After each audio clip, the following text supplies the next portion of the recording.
feel like holy crap, it's the Prime Minister. Hi, Samantha. Hi, Mr. Prime Minister. It's nice to virtually meet you. Thanks Uh, for joining us. no, listen, so glad to, and want to start by saying thanks for all the amazing work you and your team have been doing these past months of connecting with young people and getting them sort of engaged in really, really important ways through this tough time and as we build for a future. Well, it's so exciting to have you here, and thank you so much for saying that. I know our team will really appreciate it.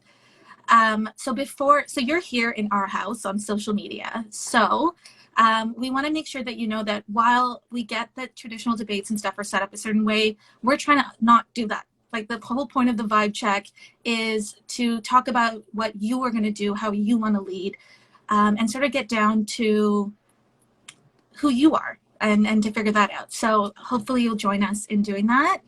I can't wait, and I really hope I'm able to meet you where you are, because I spend a lot of time where I'm supposed to be, and being able to actually be real with you guys is something I'm really excited about.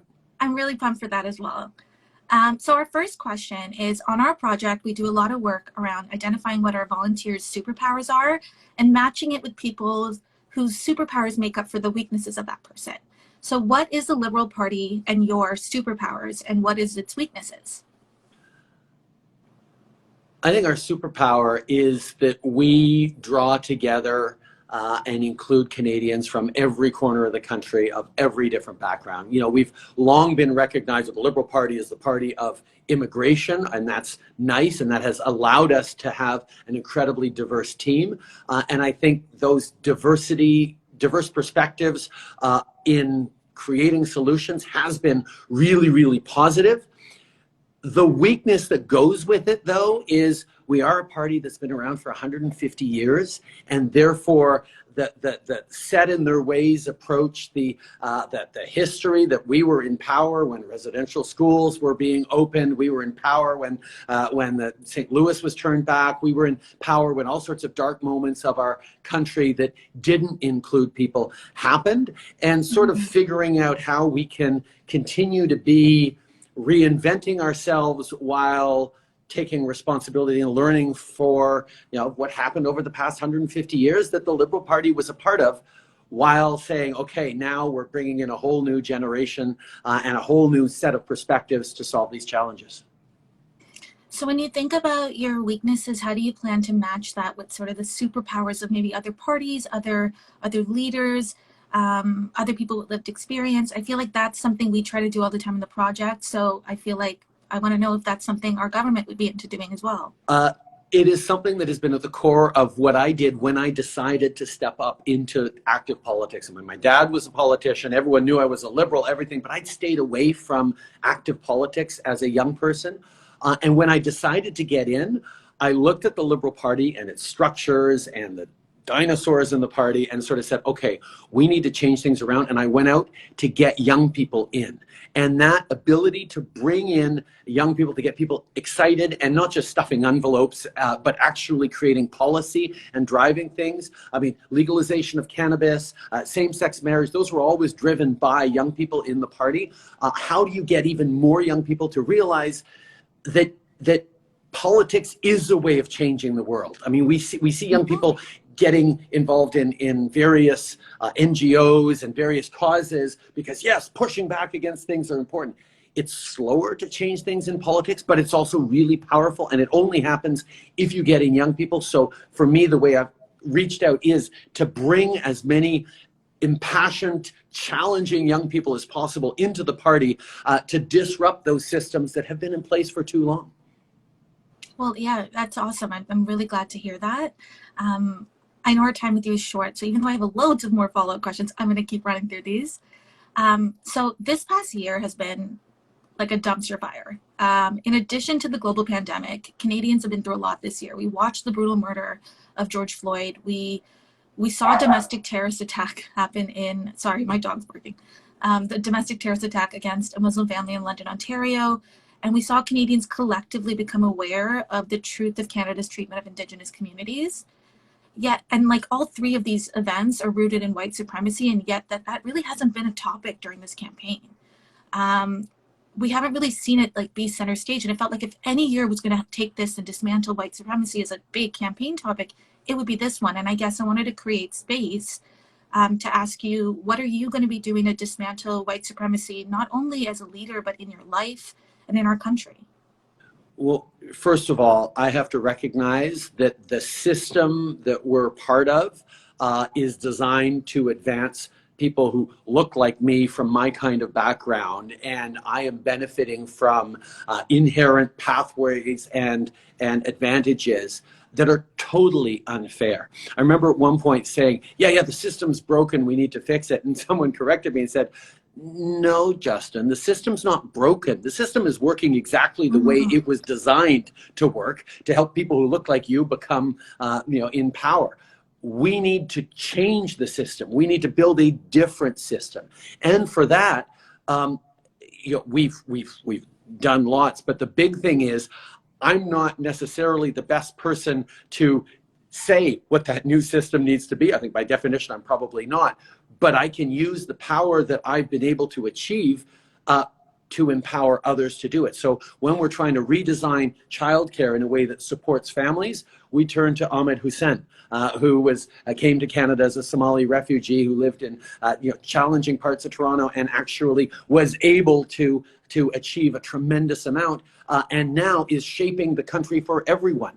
Mariam Mosef, who is our women and gender equity minister, her family fled the Taliban, so she knows how important it is to continue to fight and to push back.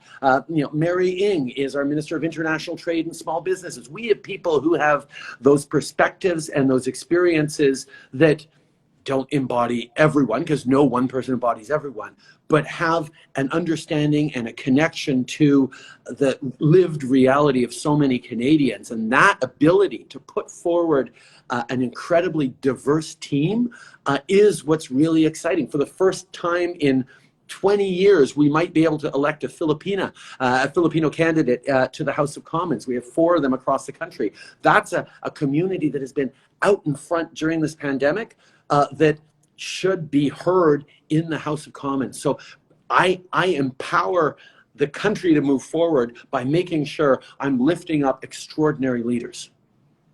I think that's really awesome. I also think that white supremacy has been around forever, and only now is a discussion topic, finally. But you were in office for 6 years. So do you have stuff that reflects that you've been working on that for 6 years?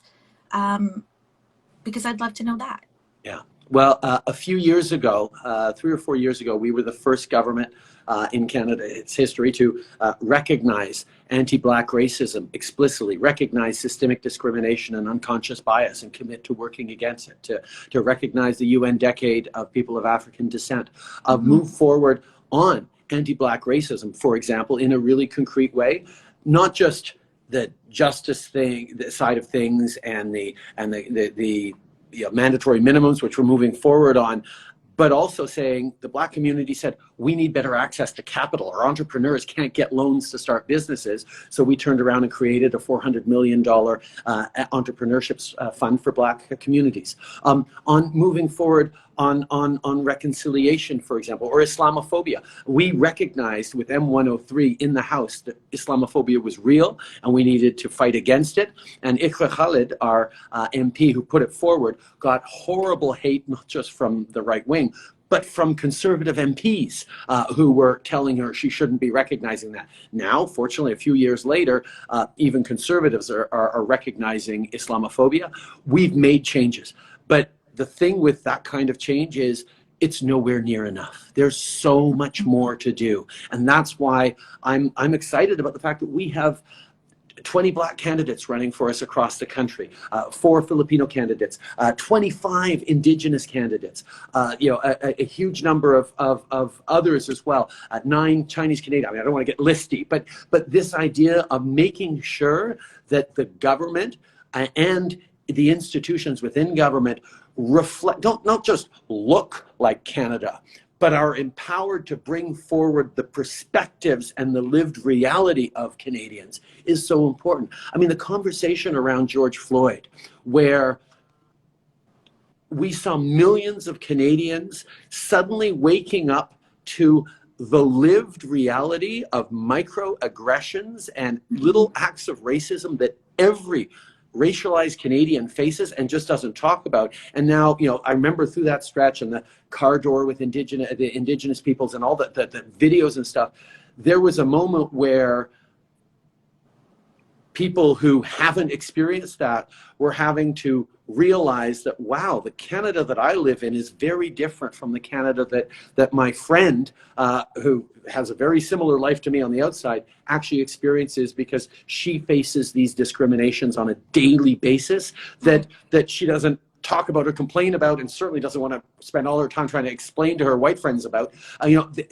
The challenges that we have is that you can't just say you're an ally, you have to be an ally, and you have to be there to support. And that's hard, and it requires a real reflection about your own privilege. That is an uneasy question for a lot of people to grapple with. But the thing that frustrates me is the number of times I've seen racialized members of our team, or whatever, have to reassure people that they're not racist, even though they live in a racist system, and sort of comfort people as they're discovering, oh my God, am I a bad person because I did this or did that? Well, I shouldn't be having to forgive you or explain you. We should just figure out how to move forward. And that understanding is one that I came to partially because I've had the privilege of sitting down with amazing Black and Indigenous and Islam and Muslim staffers and teams on the hill that have shared to me in very safe ways the things that they go through, even in a place like the House of Commons, where if there's 5 of them walking in, the security guards are only going to triple check the woman in the hijab or whatever. It's so frustrating. Yeah, I think that's such a great segue into my next question, actually, because before I started this project, I worked in nonprofits, I did all this stuff, and I didn't realize how much these spaces are centered around whiteness, and how it doesn't really matter if you have a seat at the table if you're not hearing the voices of the people. And I know she's an NDP MP, but I think a lot of Mumalakakak, who, regardless of party affiliation, her saying that she doesn't feel safe walking into work, that, like, I think about that on a daily basis. Yeah. So I guess, it's one thing to have a diverse team, and I love that. I hear that commitment from you. But how do you hope to make people, especially those with different lived experience, feel like they belong, and not that they're forced to fit in, which is 2 very different feelings? One of the things that we really emphasize is creating safe spaces and sub-caucuses, so that the Black caucus can get together and the Indigenous caucus can talk about those challenges and then bring them back to the larger group, and have that combination of safe space, but also have allies come join and listen and learn, and creating opportunities for people to actually share their experiences. Because the first thing is realizing, okay, wait, it's not just me that's seeing this. It's not just me as an individual that's feeling this. All of my colleagues who share our background are going through this as well. Well, that's something we have to change, and looking at those ways of empowering. The other thing is, I have learned more by being able to sit down with those groups. After the Afzal family was murdered in London, I sat down with about 100 different young Muslim staffers across all different offices in our government, just to hear them, to hear their anguish and their fear, and the fact that, oh my God, this is the country that I work for, that I love, that I live, that I've been part of, that I was born in. And now I have to worry every time I go out with wearing my hijab or whatever, because I'm visibly Muslim, and I'm at risk from a tiny minority that doesn't represent the country. But at the same time, that hateful rhetoric is real, and it's spreading. And being able to hear that and hear the urgency on that is really important for me, but it's also important for them to be able to be heard, and to put forward concrete suggestions and recommendations on what we can do and what we need to do more and even faster. Yeah, I think that's really awesome, and I know this too, but I'm a woman of color. Those people are Muslim Canadians. even when it's not, hasn't been a domestic terrorist attack, right? And like, I think that's the part that scares me. Like, I grew up wanting to work in government. I wanted to do that. And now I'm terrified of being in those spaces because I don't want to code switch anymore. I don't want to be centered around stuff. I don't want to feel harmed. But I'm hearing from you that making people feel like they belong is really important.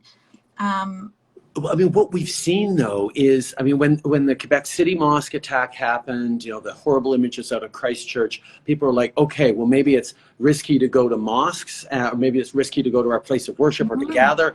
But what London showed is maybe it's risky to go for a walk in the evening, and it becomes just, you know, no, this is not our country. This is not what we're going to accept. And we have to be so much better at being, all of us, there to understand that lived reality and push back against it everywhere, because I need you, Samantha, to be stepping up, to getting involved in politics with whatever party. I want you to know that you can and you should create your place and lead, because politics is about pushing boundaries and seeing where there are gaps and stepping forward and saying, no, you know what, I'm going to dive in and I'm going to push hard on the system. And it's tough. You're always pushing an envelope a little bit, but you need it. It shouldn't be so tough that you despair or feel unsafe. And that's where making sure that those people who are brave enough to stand up and put their hand up and say, I believe in using all the tools possible to change this world for the better, but I'm not having to risk myself, my identity, or my mental health to be able to do it. Well, no, thank you for understanding that.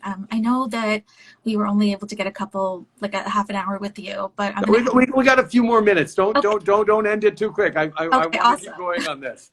Awesome. We got another good 9-10 minutes. Let's go to 1:05. Oh my gosh, amazing. Okay. No. This is good. How do you work to identify your own biases, and how do you plan on addressing them when you're making decisions? I listen. I listen. As many people remember, I was called out quite rightly for having done things in the past, including blackface and brownface, that were absolutely wrong. And it was a moment where I had to confront the fact that I did something that, regardless of intent doesn't matter. It was an action that hurt deeply people who thought I was an ally, who want to have me be an ally. And that grappling with the fact that even though I deeply believe and I'm comfortable knowing that I'm a good person and that I'm supportive and I'm an ally in all these different ways, I have massive blind spots like all of us do. And the only way to get through that is to acknowledge what mistakes you've made, listen to learn about the mistakes that you've made that you didn't even know you made and you don't know about, and be genuine about understanding the impacts and the meaning of it, but also what you can do to counter, not just atone for that mistake, but change the system that has people making mistakes like that. And it's not to absolve myself of any personal responsibility, but I am in a situation where I do get to change the narrative, that I do get to bring things forward and highlight things and have me be an example of someone who did terrible things and chooses to make it right by going at collective understanding of what is right and wrong. And it starts with listening, it starts with acknowledging, it starts with being vulnerable to the fact that you're not perfect, that no one's perfect, and we all have lots to learn. And that's what I've committed to doing. And quite frankly, having amazing leaders around the cabinet table who very much share my ideal for a better or fairer Canada, but know much more than me from their experience where the real unfairnesses lie, and learning from them. And when we have a discussion around anything from gun control to mandatory minimums to medical assistance in dying, the perspectives brought forward that aren't just left or right or religious or non-religious, but okay, this particular racialized community, how are we going to make sure that that they who are discriminated against regularly, systemically within a health system are actually getting the protections that they need on something as delicate as medical assistance in dying. Well, being able to bring in a racialized angle and a vulnerable angle in that conversation is much better, and only happens when you have a full range of voices around a cabinet table. And that's where that diversity in our party, in our government, is so, so important to me. Well, that's really good to hear, sir. One of our other questions, since we have a couple more minutes, is I think about how Canada reacted so quickly during this pandemic. You know, we were like, we got to handle this. This is a crisis. We got to take action. And that's, first of all, like, thank you, because, you know, it was terrifying. But on the other end, I think about all the other crises that are going on, like the climate crisis, or the fact that we're a wealthy country and there are communities that don't have clean water.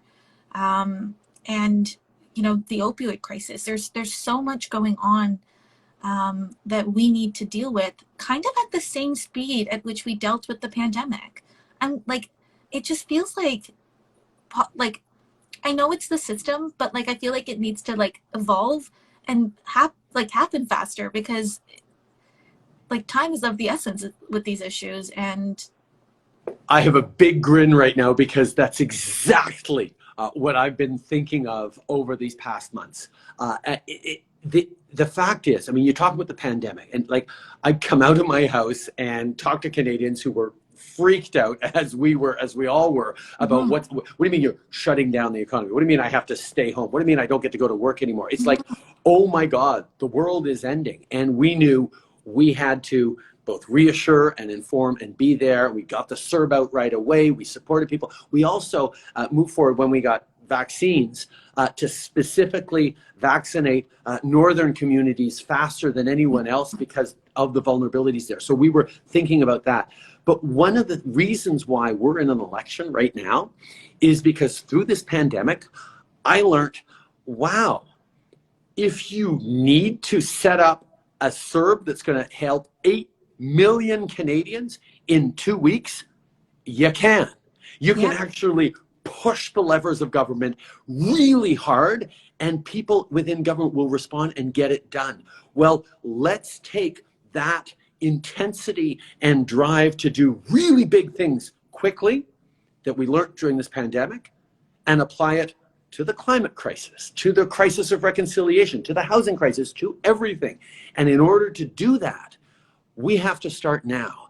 But that is a really big decision to take. Like, I'm planning on going so much harder, so much faster on climate change, which is why top climate scientists have given us an 8 out of 10, and actually gave the NDP a 2 out of 10, because you can't just have ambition, you have to have a realizable plan. And you listen to science on climate change, and the science is saying we've got the right plan, but we're going to have to push really, really hard using those same kinds of levers we did during the pandemic. And that's where I want to check in with Canadians. And that's why young people who care about climate need to get out and vote.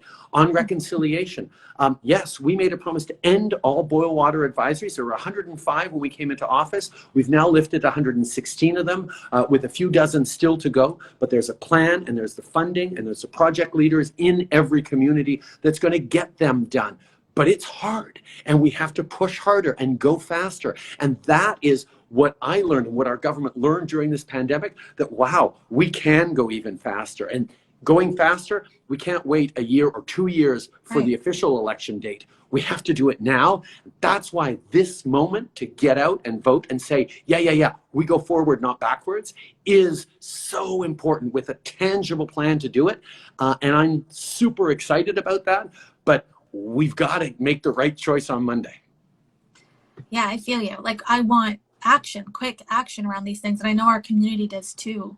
And I think what I also really would love to see happen is like conversations that are less on consumers and more on big businesses and corporations, because like I reduce and reuse and recycle, sir. I do it all the time. I feel like I've done my part. What are big businesses doing? And that's what I really like to see some like change around. And I mean, that's two things. First of all, we're putting an absolute cap on oil and gas sector emissions. They are not going to be able to increase their emissions, and indeed, they're going to start decreasing their emissions. Even as we still need oil and gas for the next few years, they're going to decrease their emissions to get to net zero. Part of that is making sure that 100% of cars are zero-emission vehicles by 2035, all new cars. But the other thing we're doing is on plastics. We banned single-use plastics, and we're going to force companies that use plastics to put in place a recycling plan, a full circular economy approach to make sure if you're selling someone a plastic bottle, you have to have a concrete and effective plan to get that plastic bottle recycled once they've ditched it wherever they've ditched it. And that is putting it on companies to show that leadership. And we're getting a bit of pushback, of course, but we need that solution, and Canadians are demanding it. And that's why we're pushing hard against that, that drive for profits over planet. Well, thank you. I really, really appreciate that. We did have one more question, but I feel like you're tight on your schedule. One's quick. I'll squeeze it in quick. I'll try to answer slow. Sorry, my answers get long, so no, we'll it's do all this right. one last one. I appreciate the thought. So our last question is, what is something you unlearned this past year, and how will you use this new understanding in decisions from now on? One of the first things I did as Prime Minister was attend the report of the Truth and Reconciliation Commission. The 94 recommendations, the pages and pages of recommendations. It was like 5-6 years ago. And it was a moment where, the truth about reconciliation, the truth around residential schools and kids ripped from their homes was out. And I was like, oh God, now that's great. We can continue to work on reconciliation together. And then this past spring, as unmarked graves were found, Canadians were like, oh my God, this is happening in Canada. And I'm like, well, wait, you guys were supposed to know that. Indigenous people have known that for years. People who've worked on reconciliation knew this was happening, but Canadians were suddenly really awakened to the fact in a way that, quite frankly, I thought people already knew. And that sort of reminded me that reconciliation isn't just about doing the right things with Indigenous peoples as a government. It's about really including all Canadians in the learning, the understanding of what reconciliation is, and that we all, non-Indigenous Canadians, have a big role to play in moving forward. So even as we're acting, one of the things we've been working on for the past few years, that the timing was sort of fortunate that we were able to announce it in Cowessess a few weeks after those graves were found, that Child and Family Services is going to be restored to the community. The kids won't be taken out of their community when they're at risk to put into the provincial system in foster homes that don't have the language, don't have the culture. We've empowered Cowessess First Nation to actually care for its kids at risk in their own way. That's a huge thing that we worked years to do, but that work that we were doing there is one that Canadians should understand and know and be part of as well. And that, where I had to unlearn, was I sort of thought that there was a better level of understanding about it. And it's on me, it's on all of us, that we weren't bringing Canadians along enough on the stories of reconciliation. Because even as we talk reconciliation, people emphasize on, this tragedy or that lack of housing or this problem. And there's lots of problems and lots of tragedies out there to talk about in the news. But there are also good stories, like tens of thousands of kids who started in new schools, 116 boil water advisories lifted. Like, those are good stories. They don't get as much coverage. And we need to be telling the full story of both the tragedies and the positives. And I think unlearning or understanding that people don't absorb information the same way or from traditional media sites. And if I give a speech on it, it doesn't mean people heard that speech. Really thinking about, like we're doing here today with you, Samantha, sharing through ways to go meet Canadians where they are in what we're talking about, as opposed to expecting them to come to me, to government, to official channels. That's something I'm still struggling with. Lots more to unlearn, but I'm open to doing it, and I'm so happy to be here with you today to be able to do that. Well, thank you so much, Mr. Prime Minister. And if you ever need help reaching young people, we're here. So. I know, that's part of why I'm here, and I look forward to continuing this conversation in the future as well. Thank you so much, and thank you everybody for being here on this call. Take care. Thanks, everyone.